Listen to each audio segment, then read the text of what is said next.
melewati jembatan dan di kanan kirinya tuh nggak ada penopang, jadi harus hati-hati apalagi kalau bawaannya banyak. Ini masih jauh banget. Perkiraan untuk sampai ke lokasi itu membutuhkan waktu kurang lebih 1,5 jam ketika menggunakan motor.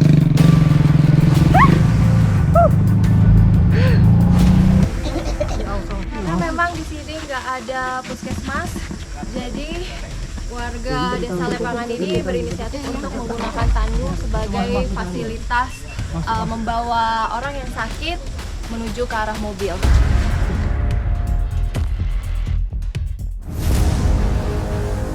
Harapan saya kepada pemerintah supaya mementingkan lebih melirik ke desa kami yang kondisinya begini. Baru itu juga anak-anak sekolah kami supaya dapat bantuan lah, biarlah misalnya KIP lah apakah kayak begitu.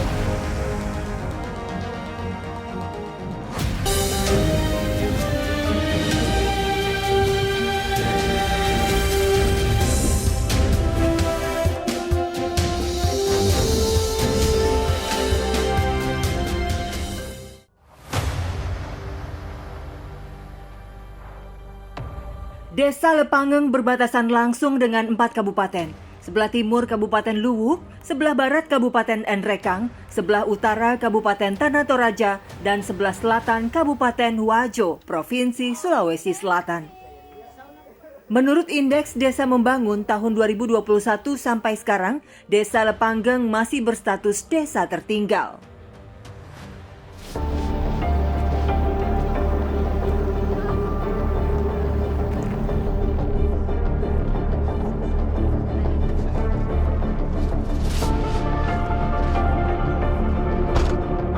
Kalau mau ke Desa Lepangeng, Kecamatan Pituriase itu jalannya kemana ya?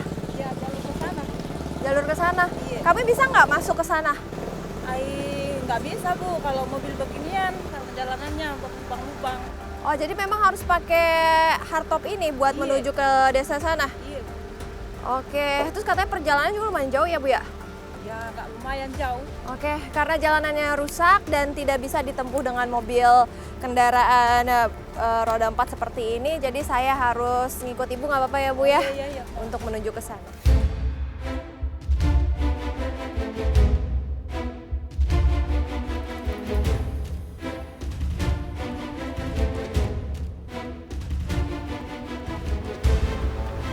Perjalanan kami mulai dari titik terdekat, di mana mobil penumpang roda 4 yang mempunyai jarak dengan tanah rendah tidak bisa melaluinya. Saya berganti mobil dengan sistem penggerak 4 roda atau biasa disebut 4-wheel drive untuk melanjutkan perjalanan menuju Desa Lepangeng, Kabupaten Sidrap. Perjalanan kami mulai dari Desa Compong dengan kecamatan yang sama. Perjalanan yang akan kami lewati kurang lebih 17 km dengan waktu tempuh kurang lebih 2 jam.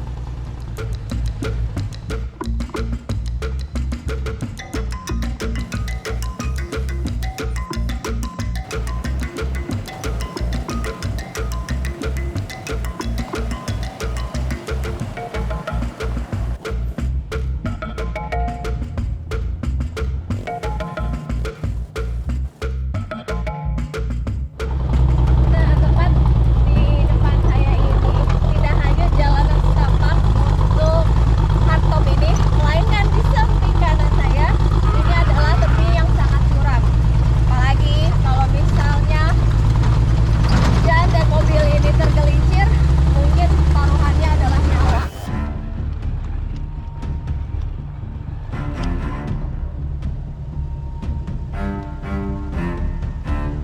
Melewati jalan bebatuan dan tanah merah membuat perjalanan terasa sulit.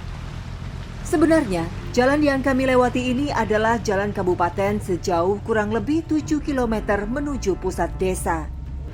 Tahun 2015 pernah dilakukan sedikit pengecoran, namun minimnya perawatan membuat kondisi jalan kembali rusak parah.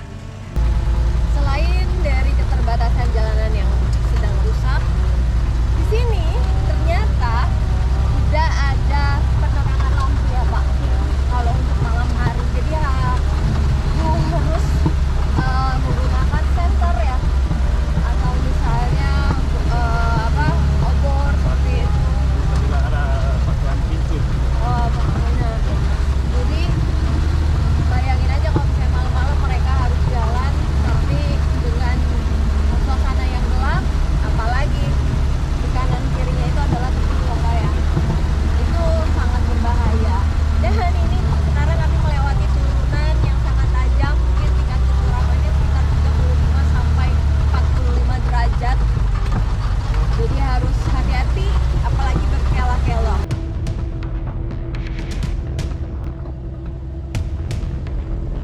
melewati jalan kabupaten, kami masih harus melanjutkan kembali menuju Dusun 3 Wala-Wala. Jaraknya sejauh kurang lebih 10 km tanpa penerangan lampu jalan.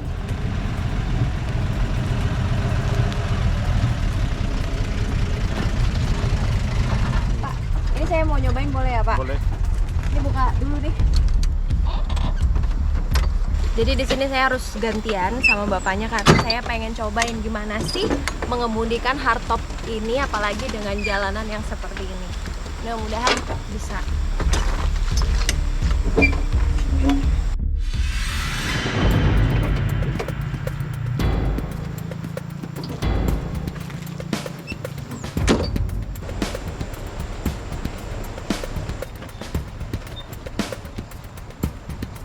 Memang terasa sulit naik mobil ini. Bisa dibayangkan perjuangan bapak pengemudi.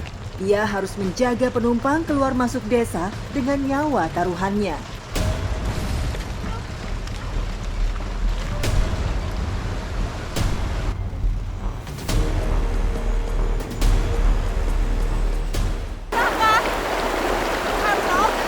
Karena selain saya harus membawa penumpang, jalanan juga rusak, ditambah setirnya itu berat karena tanahnya tidak rata alias belum bergelombang dan juga belum dilakukan kuat. Ditambah arus ini sangatlah deras, jadi saya nggak berani.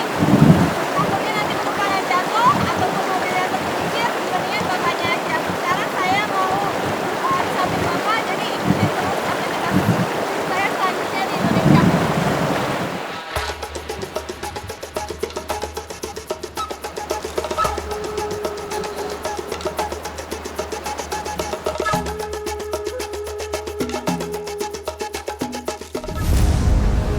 Sungai Karondang membelah 4 dusun di desa Lepangeng, membuat masyarakat kesulitan untuk mendapatkan transportasi roda 4. Pernah ada pengukuran dari Dinas Bina Marga, namun hingga saat ini belum juga jelas kelanjutannya. Menurut info warga, sudah seringkali mobil terseret arus sungai. Meskipun belum ada korban, namun nasib tak beruntung bisa saja terjadi.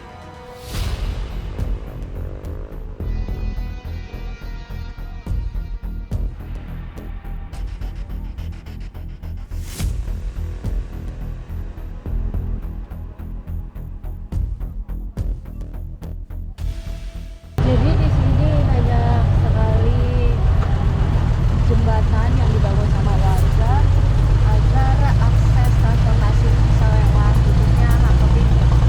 Dan tadi jembatannya dibikin seadanya karena mau gimana lagi mereka tidak bisa mendapatkan anggaran yang lebih banyak untuk menyokong kebutuhan transportasi mereka karena jalanannya aja rusak sangat parah.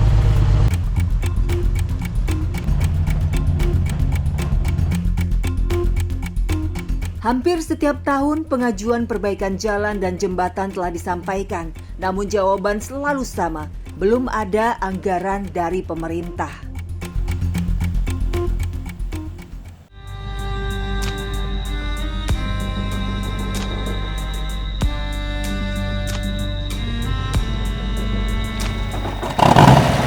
Akhirnya sampai juga di Desa Lepangan, Kecamatan Piturase. Dan setelah menempuh jarak lebih dari 17 kilo ada ya, dalam kurun waktu lebih dari 2 jam, akhirnya saya sampai juga. Dan tadi selama perjalanan banyak sekali jalanan atau infrastruktur jalan yang memang sudah hancur, ditambah kanan kiri tebing, dan memang warga diharuskan menggunakan hardtop ini karena kalau enggak mobil tidak bisa masuk untuk sampai ke sini. Desa Lepangeng terletak di kaki Gunung Latimojong dengan ketinggian 200 sampai 2.800 mdpl. 90% wilayahnya masuk kawasan hutan lindung dengan jumlah penduduk kurang lebih 1.700 jiwa. Penghasilan andalan mereka dari hasil kebun seperti kopi, gula aren, merica, dan cengkeh. Ini lahan seluas setengah hektar milik Mardiana. Lokasinya terletak di Dusun 8 Rantes Siwa, Desa Lepangeng. Di ketinggian kurang lebih 1.500 meter di atas permukaan laut, pohon cengkeh tumbuh subur. Saat ini, musim panen cengkeh sudah habis dan sulitnya pekerjaan membuat para ibu memutar otak untuk mendapatkan penghasilan lain. Ibu Nur sendiri udah lama ngumpulin cengkeh gini sebagai pekerjaan harian Ibu? Ya udah sejak ada itu ketel. Upahnya berapa Bu kalau ngumpulin kayak gini? Ya tidak tetap lah, kadang 15-20 gitu. Dalam berapa hari? Satu hari kalau misalnya kan musim hujan itu ndak banyak juga daun cengkeh. Ndak banyak daun cengkeh, baru kalau basah juga jelas tidak pungut cengkeh ndak daun cengkeh. Kalau lagi musim hujan, Ibu ngapain aja, kan nggak ada penghasilan dari daun cengkeh? Biasa itu kalau susah itu ndak ada uang meminjam sama tetangga. Nanti kalau ada lagi buat cengkeh atau buat apa baru dibayar. Nah, harapan saya kepada pemerintah supaya lebih mementingkan, lebih melirik ke desa kami yang kondisinya begini. Baru itu juga anak-anak sekolah kami supaya dapat bantuan lah, biarlah misalnya KIP lah apakah kayak begitu. Lokasi di lahan miring hingga 45 derajat ini membuat para buruh sulit mengumpulkan daun cengkeh kering.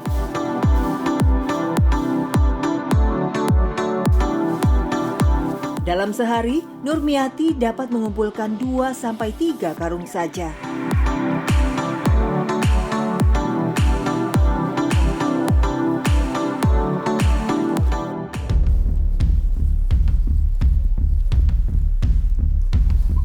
Setelah terkumpul, lalu daun dimasukkan ke dalam karung sampai penuh.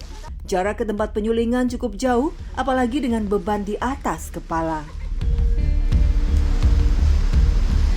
Ini susah banget karena licin. Apalagi ibu di sini bawanya biasanya di atas kepala, tapi saya nggak sanggup karena saya merhatikan jalan yang kayak gini, bisa-bisa aja saya jatuh. Apalagi dengan membawa karung kayak gini aja saya lumayan cukup berat. Melewati jalan tanah merah saat kondisi basah membuat para ibu sering bergandengan tangan agar tidak terpeleset. Bisa dibayangin tiap hari mencari cengkeh kayak gini dengan membawa beban yang berat dan turunan ataupun tanjakan yang sangat tajam beserta jalanan yang licin. Ini kalau cuacanya lagi hujan sangat berbahaya. Akhirnya, setelah berjalan kurang lebih 1 kilometer, kami tiba di tempat penyulingan minyak cengkeh.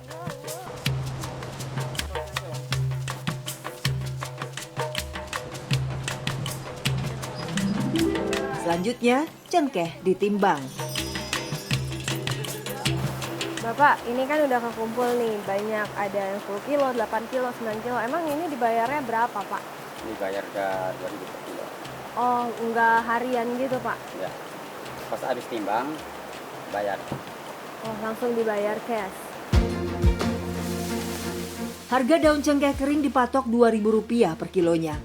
Para ibu pekerja dapat menghasilkan Rp20.000–60.000 per harinya. Namun penghasilan itu tak setiap hari didapat. Paling tidak cukup untuk memenuhi hidup beberapa hari ke depan. Daun kering yang sudah terkumpul dimasukkan ke dalam ketel yang berkapasitas 600 kg. Kemudian ditutup untuk proses penyulingan.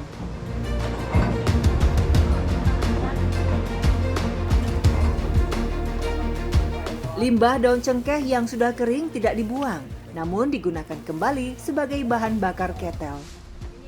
Pengukusan daun cengkeh selama kurang lebih 4 jam untuk menyuling minyaknya. Setelah mendidih, minyak cengkeh yang keluar bercampur air akan terpisah di bak penampungan dan air akan dialirkan keluar melalui pipa pembuangan. Ini kelihatan banget ya. Kalau yang udah diambil minyaknya, warnanya lebih kekuningan dibandingkan yang ada di ember. Karena yang ada di ember ini adalah air, khususnya yang ada di permukaan. Jadi nanti dia akan terpisah ke bawah dan terbuang ya Pak. Tapi kalau minyaknya itu ada di dasar, sehingga harus dipompa seperti ini. Saya mencoba memompa tapi tak semudah yang saya lihat. Pompanya sangat keras. Kalau misalnya Bapak jual, apalagi kan lewat jalanan yang rusak. Nah, itu Bapak pakai apa? Kan harus bayar juga gede. Nah, itu apa Bapak pernah ngerugi nggak sih? Kalau misalnya ini hari rugi, kita berdoa aja mudah-mudahan besok bisa untuk mengimbangi kerugian ini hari. Yang jelasnya, ya kadang rugi karena ongkosnya jauh, ya perjalanannya jauh. Cuma mau diapa karena kita kan punya keluarga. Nah, terus kalau rugi gitu gimana Pak? Kan Bapak nggak dapat untung, nggak dapat uang, apalagi Bapak harus bayar buruh juga, cash lagi. Ruginya biasanya kalau misalnya begini musim hujan, karena harga rendah, pH-nya rendah, jadi harganya kurang. Sekali penyulingan dengan kapasitas kettle 600 kg dapat menghasilkan kurang lebih 10 kg minyak cengkeh. Dengan harga 120 sampai 140 ribu per kilo, sebulan dapat menghasilkan 1,5 sampai 2 juta rupiah.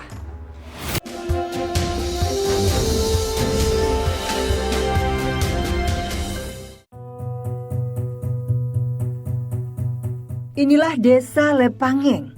Wilayahnya subur, tapi warganya jauh dari hidup makmur. Banyaknya pohon aren membuat warga banyak memproduksi gula aren. Maka tak heran, Desa Lepangeng menjadi salah satu pusat pembuatan gula aren terbesar di Sulawesi Selatan, bahkan diekspor hingga ke Malaysia. Sekarang saya sama Ibu Dharma dan suaminya Pak Kuba akan mengambil gula aren ya? Iya. Atau sebutannya di sini apa Bu? Balo. Setiap hari pagi dan sore, Ibu Dharma dan Pak Kuba mengambil air nira di kebun. Lokasi kebun yang cukup jauh membuat kami harus berangkat jam 6 pagi melewati jalan tanah merah. Pohon aren yang tinggi dan licin membuatnya sulit untuk dipanjat. Sudah 10 tahun Bu Dharma bekerja menyadap nira. Meski berat dan beresiko, ia menjalani pekerjaan ini demi menyokong ekonomi keluarga. Tadinya Ibu udah contohin, sekarang saya mau cobain talang alo yang artinya tangga.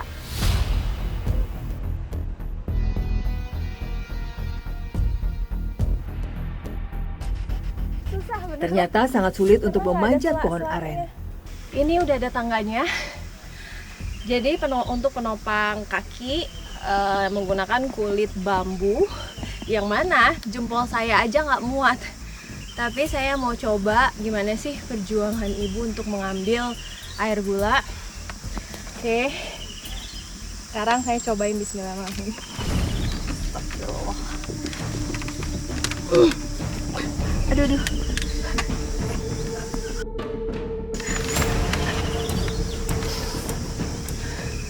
Kayaknya saya udah gak sanggup lagi. Soalnya bener-bener jempol saya tuh udah gak bisa masuk. Dan sakit banget, apalagi buat yang tidak terbiasa, pasti kakinya mungkin bisa cedera. Dan ini apalagi pohonnya itu tinggi banget. Nira disadap setiap 12 jam sekali, pagi dan sore. Tanpa kenal takut, Bu Dharma bersiap menyadap nira. Terlebih dahulu, Bu Dharma menurunkan jerigen berisi air nira yang telah terkumpul. Tak kurang dari 7 liter air nira harus diturunkan memakai tali tambang. Kurang lebih 35 liter air nira dapat diambil setiap harinya. Setelah terkumpul, air nira langsung kami bawa ke tempat pengolahan gula aren.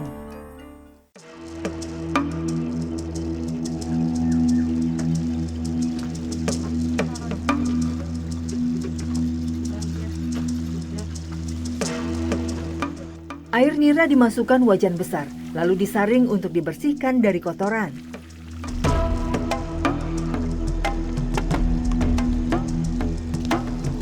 Nah ini kalau dijual memang kemana Bu?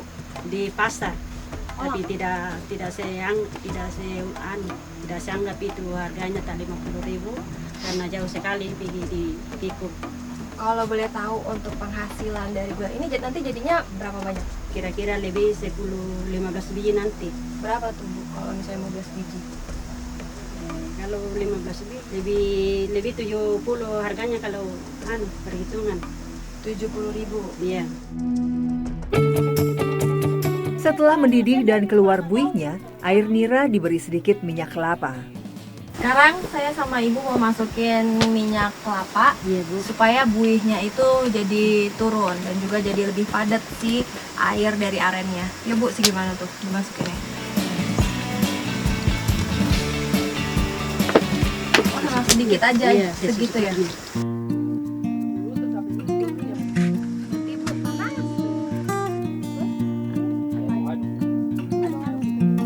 Proses pembuatan gula aren butuh waktu lebih dari 5 jam. Lebih 5 menit sebelum dicetak, gula aren harus terus diaduk-aduk agar terkena angin dan cepat mengering. Dalam sehari, Bu Darma bisa membuat hingga 17 balok dari 35 liter air nira yang dikumpulkannya.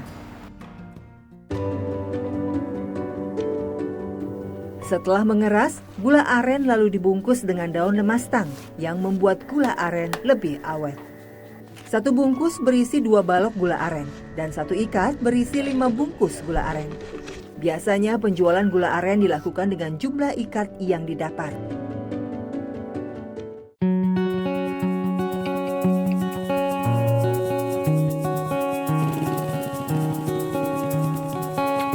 Seminggu sekali warga menjual gula aren ke tempat pengepul yang terletak di Desa Compong. Nah, sekarang saya mau nyobain ke pasar sama beberapa warga yang ada di sini. Untuk menuju ke pasar kurang lebih sekitar 2 jam lamanya dengan jarak tempuh sekitar lebih dari 17 km.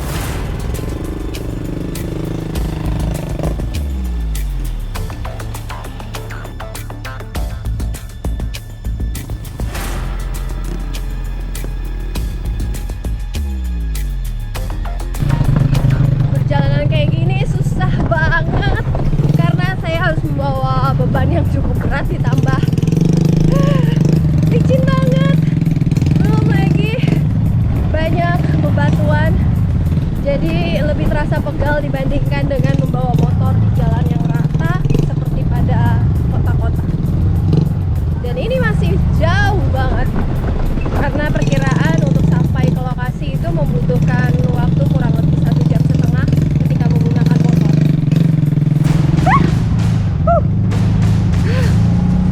Nah, kayak gini nih. Ini ada bekas aliran air habis hujan. Saya hampir aja terpeleset. Kalau saya nggak bisa aware ya, nggak bisa hati-hati, mungkin saya bisa aja jatuh. Dan sayang karena saya membawa gula untuk dikirimkan ke pasar. Tak semua warga punya motor. Akibatnya, ojek motor menjadi salah satu alternatif membawa barang keluar desa. Ongkos ojek dipatok Rp5.000 per ikat gula merah. Sekarang saya sudah melewati jembatan dan di kanan kirinya tuh nggak ada penopang. Jadi harus hati-hati apalagi kalau bawaannya banyak.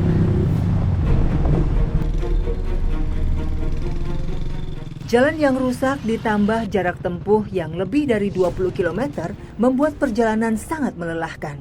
Akses satu-satunya jalan keluar dari Desa Lepangan yakni dengan melewati jembatan ini. Yang mana kalau dilihat jembatan ini sudah sangat rapuh, bahkan sudah berkarat. Dan bahkan ini sudah 4 kali direhab. Bayangkan bisa kalau air bah datang ataupun banjir melanda, mungkin ini bisa saja tersapu dengan adanya air sungai. Dan warga bisa saja terisolasi. Jadi perlu adanya rehabilitasi kembali.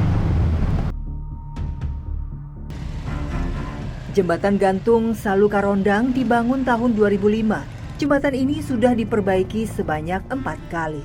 Namun sayang, jembatan sepanjang 50 meter ini hanya bisa dilalui sepeda motor. Setelah menempuh perjalanan kurang lebih 3 jam, akhirnya kami sampai di tempat pengepul. Rasanya capek banget. Setelah menempuh jarak lebih dari 17 km, akhirnya sampai juga di Desa Compong, Kecamatan Pitureas. Dan kami sekarang akan menuju ke pengepul untuk menjual gula yang sudah saya bikin dengan Ibu Darma. Harga gula merah dipatok Rp55.000 per satu ikat dengan berat kurang lebih 3 kg. Dari hasil penjualan gula aren, dalam 1 minggu rata-rata pendapatan Bu Darma kurang lebih Rp300.000. Meskipun masih jauh dari yang diharapkan, paling tidak masih ada pemasukan untuk menyokong ekonomi keluarganya.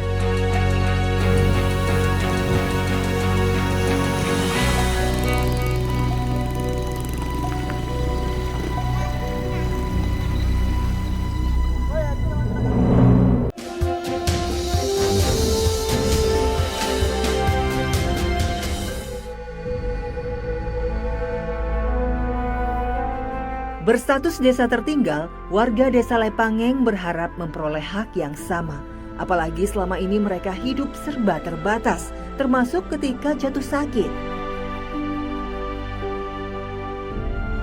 Fasilitas kesehatan di puskesdes yang tidak memadai membuat pasien dengan keluhan berat harus dilarikan ke puskesmas sejauh sekitar 42 km di kota kecamatan Pituriase.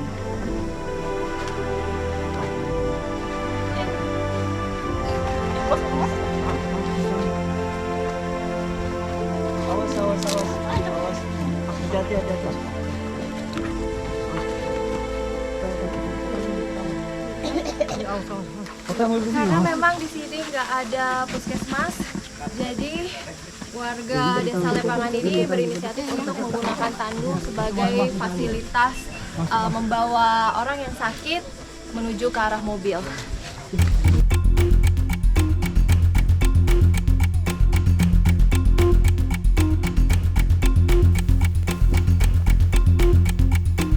Jauh dari jalan utama, pasien terpaksa harus ditandu dengan melewati jalan yang sempit dan terjal. Perjalanan menuju ke mobil juga penuh dengan rintangan karena di sini kami harus melewati tanah merah yang mana licin banget, apalagi kalau hujan. Belum lagi ini di samping kiri saya adalah tebing yang sangat curam yang kedalamannya mungkin lebih dari 30 meter. Sehingga kami harus sangat berhati-hati apalagi membawa orang yang sangat sakit karena resikonya adalah nyawa. Ayo Pak.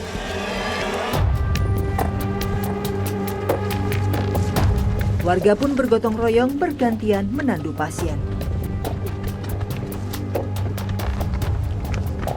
Lega sekali rasanya ketika pasien sudah berhasil dipindahkan ke hardtop untuk dilarikan segera ke puskesmas. Coba aja kalau jalanannya nggak rusak, mungkin mobil roda 4 yang pada umumnya tuh bisa naik ke sini dan pasien yang sakit juga akan lebih nyaman. Karena saya nggak bisa bayangin kalau cuaca ekstrim dengan jalanan seperti tadi yang ada pasien bukannya malah sembuh, tapi bisa jadi malah sakit. Dan ini nantinya akan langsung dibawa ke puskesmas Baruku ya Pak ya? Baruku, Kecamatan Pituriase dengan jarak tempuh sekitar 27 km dalam waktu 2 jam lamanya.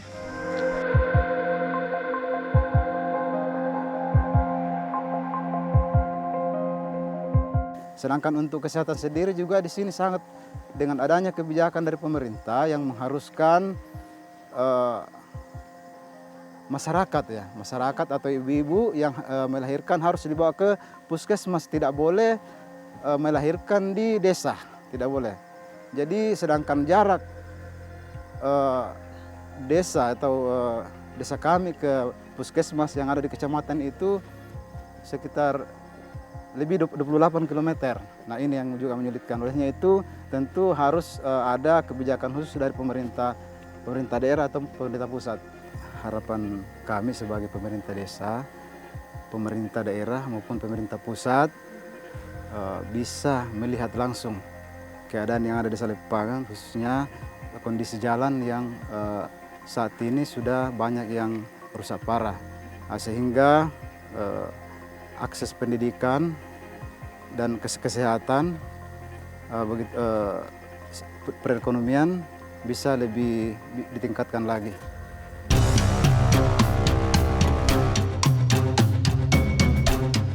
Keadilan sosial bagi seluruh rakyat Indonesia belum dirasakan warga desa Lepangeng. Padahal harapan akses jalan yang layak, kesehatan yang memadai, dan ketersediaan jaringan listrik sudah lama dinantikan, meski tak kunjung datang. Jangan lupa download Alobank dan upgrade Alobank kalian semua ke Alo Prime ya. Banyak banget keuntungan yang bisa kalian semua dapatkan. Beberapa di antaranya proses registrasi mudah dan cepat, login memakai biometrik, dan gratis biaya admin tanpa saldo minimum. Yuk segera download Alobank.